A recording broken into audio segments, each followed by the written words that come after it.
Donald Trump acaba de voltar à Casa Branca, agora no dia 20 tomou posse, e você deve ter visto que com ele foram vários bilionários das maiores empresas, não só dos Estados Unidos, mas como do mundo, grandes CEOs. Mark Zuckerberg, o dono da Amazon, um dos principais acionistas da Amazon, Jeff Bezos, Elon Musk, que inclusive está trabalhando no governo junto com o Donald Trump, principalmente com o foco de reduzir os custos do governo, já que a dívida americana já passou os 35 trilhões de dólares. Enfim, você já deve ter notado que a mídia brasileira está em polvorosa, o tempo todo tentando colocar algum elemento ali para tentar denegrir a imagem de Donald Trump. Será que eu posso usar a palavra denegrir ou a esquerda vai reclamar comigo? Sei lá, qual que é a sua opinião? Enfim, Donald Trump voltando, a gente sabe que, de alguma forma, aquilo que acontece nos Estados Unidos muitas vezes reflete aqui, principalmente em termos de narrativa, né, de palavrinhas, aquelas coisinhas que os políticos adoram fazer, aquele canto da sereia que vem aqui no seu ouvido, tentando te enganar. E aí a gente sabe que existe todo um processo por trás disso tudo, todo um esquema de narrativas por trás disso tudo. E aí eu lhe pergunto, como será que tudo isso vai impactar as eleições brasileiras? Pois é, a mídia não quer que você tenha muita proximidade com o que está acontecendo com o Donald Trump, não quer que você olhe para o Trump e fale assim, pô, tá dando certo o que está acontecendo lá, porque provavelmente o seu voto será influenciado para 2026. Enfim, nosso vídeo de hoje vai falar a respeito do que pode acontecer em 2025, quais serão os efeitos Trump, não só na economia global, mas na economia regional e, claro, nos nossos investimentos. Preparei aqui uma apresentação muito legal para vocês. Peguei os principais pontos das maiores gestoras de patrimônios do mundo, BlackRock, Vanguard. Peguei alguns dados do FactSet, que é um grande provedor de dados que a gente tem aí na internet. E eu vou mostrar agora para vocês onde que iremos parar em 2025. Será que seremos mais felizes ou será que perderemos dinheiro? Vamos lá. Acabou de sair o IPCA 15, que é uma prévia do IPCA de janeiro, e as coisas estão mais altas de uma forma relevante. Saiu do controle, por isso que o Banco Central tem acelerado tanto aí a taxa Selic brasileira. Vamos ver o que vai acontecer em 2025, já que aquilo que acontece nos Estados Unidos reflete diretamente para a gente aqui. Vamos lá. Pessoal, é importante aqui fazer uma breve introdução. Aqui no relatório da BlackRock, trazendo as projeções para 2025, eles deixam claro que estamos vivendo uma nova era. Teremos uma transformação econômica que não é temporária, não é transitória. Ela é realmente algo que veio para ficar, principalmente em relação à revolução que a inteligência artificial está trazendo para nós. Existem diversos tipos de inteligências artificiais, muitos dos modelos são horizontais, ou seja, são mais amplos, e a gente vai ter cada vez mais aquelas inteligências artificiais verticais, que elas vêm para resolver determinados problemas, para solucionar determinados departamentos, como por exemplo contabilidade, advocacia. A gente vai ter cada vez mais inteligências artificiais direcionadas. E um outro ponto aqui que eu destaco é a fragmentação geopolítica que a gente tem no mundo. Antes a gente tinha um mundo mais polarizado ou então mais unilateral em relação à dominância dos Estados Unidos, principalmente pós-queda da União Soviética. E agora a gente tem um mundo um pouco mais descentralizado. A gente tem a Ásia despontando com a China, a gente tem os tigres asiáticos ali, economias que estão despontando, a gente tem o Oriente Médio querendo trazer protagonismo, a Rússia querendo mostrar que tem poder, potência militar, potência econômica, que a gente sabe que, na verdade, não é bem assim. E a gente tem um quesito importante que é o envelhecimento populacional. Tudo isso vai fazer sentido, tá, gente? No que pode acontecer para 2025 e, claro, que para os próximos anos. Envelhecimento populacional é um desafio, principalmente da China, já comentei sobre isso em outros vídeos. E nos Estados Unidos a gente também tem o problema do envelhecimento populacional, só que a gente tem uma grande imigração dentro dos Estados Unidos. Todo mundo quer morar nos Estados Unidos. E isso é um ponto que Donald Trump deve impactar a economia, já vou falar disso. Bom, a gente teve a economia nos Estados Unidos em 2024 em relação à inflação e desemprego. Ok, desemprego baixo e a inflação veio controlada. Mas por que isso aconteceu e será que isso vai acontecer em 2025? Bom, de acordo com todos os nossos estudos, mais aquilo que eu peguei da BlackRock e da Vanguard, o que aconteceu em 2024? A gente teve sim uma dinâmica de juros mais altos para conter a inflação, mas a gente também teve um aumento de imigração. O governo Biden flexibilizou, deixou um pouco mais, fez vista grossa, galera entrou nos Estados Unidos, isso trouxe força de trabalho, mais força de trabalho, menos competição por emprego, aliás, mais competição para as pessoas quererem trabalhar, e aí você consegue segurar o preço dos serviços, principalmente aqueles serviços mais básicos, onde o americano ele não quer trabalhar. Se você tira o imigrante, que é uma das propostas do Donald Trump de conter essa barreira, você sabe que o custo de mão de obra dos Estados Unidos começa a subir. Porque você tem menos gente para trabalhar, o americano ele não quer fazer aquele trabalho, e aí, como você tem menos gente, você tem você tem que subir salário para trazer as pessoas para trabalhar para você. E a gente também teve uma normalização pós-pandemia aí. O mercado ele demorou alguns anos para ele conseguir se estabilizando, principalmente na parte de oferta. A gente sabe que muitos produtos e alguns serviços eles tiveram restrição de oferta. Tinha menos, por exemplo, chips, semicondutores. A gente teve menos chips condutores depois da pandemia porque não estava conseguindo produzir. E qual que é o efeito Trump para 2025? O que a gente pode esperar aqui, pessoal? Agora que eu percebi que eu estou com a câmera na frente. Deixa eu arrumar a câmera. Bora. Efeito Trump para 2025. O que a gente tem aqui? De proposta. Primeiro, Trump quer cortar gastos. Já falei disso aqui no canal. Ele quer cortar impostos. Ele quer fazer desregulamentação do setor energético. O que isso significa? Ele quer perfurar. Ele quer que os Estados Unidos tenha mais capacidade produtiva de petróleo. Existem algumas leis que o Biden sancionou e que restringiu essa capacidade de poder explorar novas áreas ou então aproveitar aqueles postos que são adjacentes, enfim. Então, ele quer desregulamentar esse setor, ele quer deixar mais aberto. Por exemplo, aqui no Brasil, a gente tem lá no norte uma região onde o IBAMA não está permitindo que a Petrobras explore petróleo por conta de questões ambientais. Existem, segundo o IBAMA, riscos de você poluir ali a foz de um rio ali, do rio Amazonas, e aí tem um perigo grande, eles não querem permitir. Enfim, se o Brasil explorar essa região de petróleo lá em cima, perto da Guiana, que é a bacia equatorial, o Brasil vai conseguir ter uma capacidade absurda de petróleo e aquela região tende a ser muito rica. Então, esses efeitos regulatórios, eles vêm claro, uma roupagem de proteção ambiental, mas a gente sabe que, por outro lado, existe uma necessidade da humanidade avançar nessas questões energéticas, porque essa questão ela é finita. O petróleo ele não é infinito, ele é finito. Então você precisa do petróleo para poder produzir plástico, produzir energia, vários aspectos importantes. A gente utiliza o petróleo no nosso dia a dia, então esse quesito é importante. Donald Trump quer conseguir trazer esse estímulo para a parte energética americana.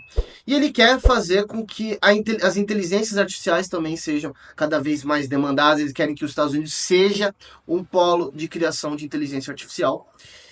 E claro que esses são os prós, e existem os contras. Em 2025, ele quer limitar a força de trabalho que venha de fora dos imigrantes, não que ele queira limitar a força de trabalho, ele quer que tenha menos imigrantes vindo para os Estados Unidos, quer fortalecer a cultura americana. Só que a gente sabe que isso aqui é um ponto delicado, porque se você reduz a quantidade de imigrantes, você reduz força de trabalho e pode ter aumento de inflação, então aqui é um ponto de atenção. E existe o ponto das tarifas, imposição de tarifas, aqui que, deixa eu até destacar aqui no texto, é um ponto importante que pode levar também a algumas pressões inflacionárias nos Estados Unidos, porque você tende a ter um mercado mais competitivo dentro dos Estados Unidos, as indústrias e as empresas elas ficam mais competitivas, elas conseguem fornecer aquele tipo de produto ou serviço, não vem de fora. Por exemplo, produto chinês muitas vezes vem muito mais barato para os Estados Unidos. Se você impõe tarifas, isso pode ser um problema. Você pode ter que o americano médio ter que usar o produto de dentro que é mais caro, e isso a gente sabe que é um certo protecionismo. Existe uma implicação, claro, geopolítica. Muitas empresas chinesas têm estímulos para poder operar, então é por isso que elas operam com custo tão baixo, né? Então, assim, existe dois lados da balança. Existe o termo a preocupação com a inflação interna, mas existe uma preocupação geopolítica de você ser inundado por produtos chineses. E o Donald Trump quer ter esse cuidado, tá? E quais são as implicações para 2025? Efeito Trump, porque a inflação diminuiu. E aqui quais foram as transformações. Agora vamos para as implicações para 2025. A gente pode ter inflação nos Estados Unidos. O que isso significa? Mais um ano que o Fed vai ter que controlar a inflação na unha, vai ter que reduzir taxa de forma gradativa. Segundo a BlackRock, essa taxa americana de 10 anos, a taxa de juros, na verdade, americana, ela não deve cair abaixo dos 4%. E, consequentemente, que eu falei agora, a taxa de juros de 10 anos, consequentemente, a taxa de juros de 10 anos não deve, a curva não deve fechar de uma forma tão forte assim, porque se os juros de curto prazo ele ainda resistir a cair de forma forte, os juros de 10 anos ele precisa fazer o equilíbrio. E o juros de 10 anos baliza a gente, por exemplo, fazer valuation de empresa. Então ele é importante em vários aspectos. E na verdade é uma taxa que é negociada, ele é muito mais importante que isso, lógico. Mas como a gente analisa empresa aqui no canal, o juros de 10 anos, o juro longo, ele muitas vezes ele é o balizador do nosso custo de oportunidade de fazer investimento em renda variável ou não, tá? E aí o cenário para 2025,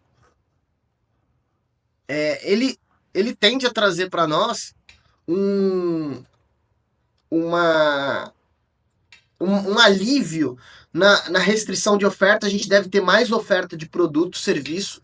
Isso é um ponto que pode equilibrar a inflação. E a gente tem uma perspectiva de que as sanções elas podem atrapalhar, mas as reduções de impostos podem melhorar. A linha de impostos das empresas podem ser mais lucrativas, a gente pode ter mais contratação de emprego, então a gente tem alguns pontos positivos aí para 2025, o que nos faz acreditar que a gente pode ter uma postura pró-risco, ou seja, renda variável. As taxas de renda fixas americanas devem se tornar menos atrativas de forma gradativa, mas mesmo assim menos atrativas, a gente pode ter então uma postura pró-risco. Isso significa renda variável em carteira. E aí a gente faz uma pequena comparação aqui do que porque a gente ainda acredita nos Estados Unidos como o melhor caminho para colocarmos o nosso dinheiro.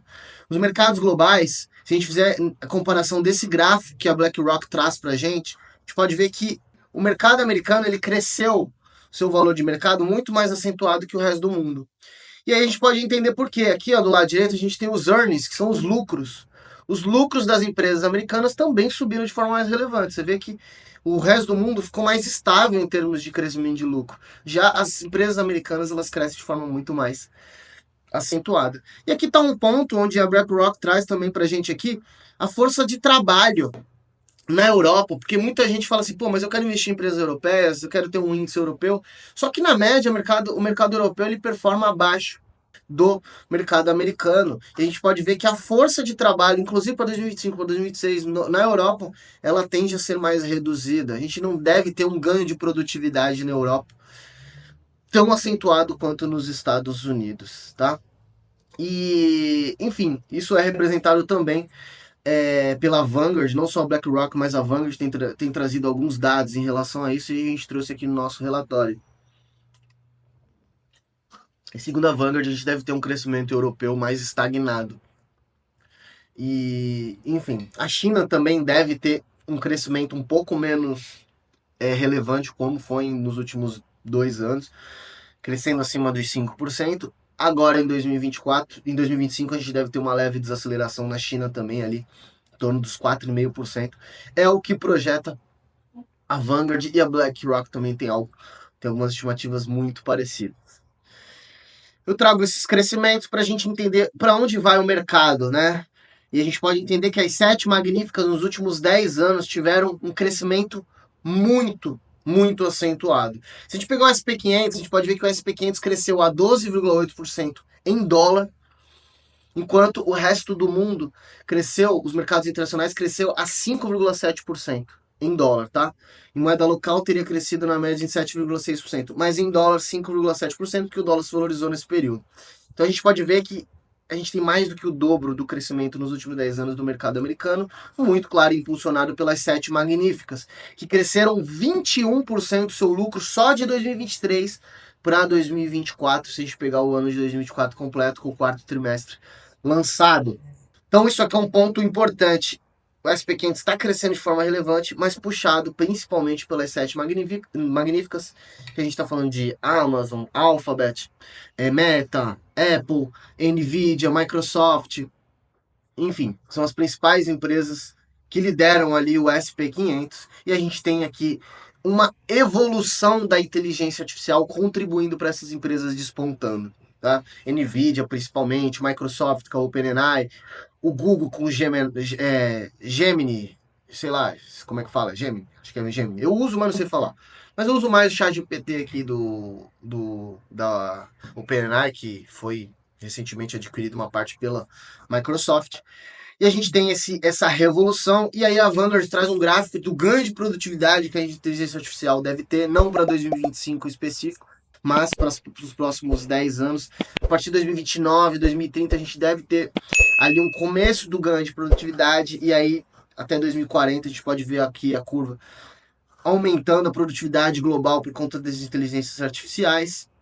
E aí tem um destaque importante aqui que a BlackRock traz, que o mercado de private equity ele é importantíssimo para essa discussão, porque ele tem financiado uma parte relevante, principalmente em um ambiente de juros mais altos, mercado de capitais, quando você abre capital na bolsa, nem sempre é o melhor momento para isso, e o private equity está vindo, está colocando dinheiro. Então, 2025 a gente pode ter um mercado bem aquecido nas inteligências artificiais. Tá? Isso é um ponto importante, tá, gente? Inteligência artificial tem ajudado as sete magníficas a subir de forma relevante os seus lucros. O SP500 subiu em torno de 9,7%, pegando o quarto trimestre, enquanto os lucros das sete magníficas subiu 21%. Isso aqui significa o quê?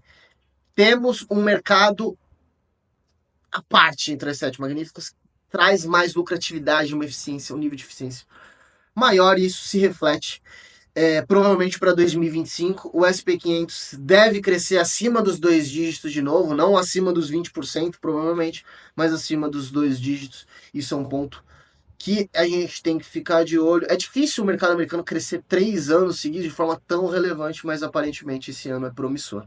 E a gente deve ter os níveis de investimentos em inteligência artificial chegando a 700 bilhões de dólares até 2030, tá? Equivalente a 2% do PIB americano. É um nível de investimento bem elevado aqui em inteligência artificial para aquele ganho de produtividade que a gente comentou aqui no gráfico.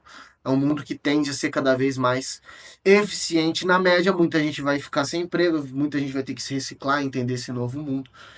Então é importante disso. É importante a gente entender isso. Então, ou seja, 2025 o mercado americano tende a ser promissor.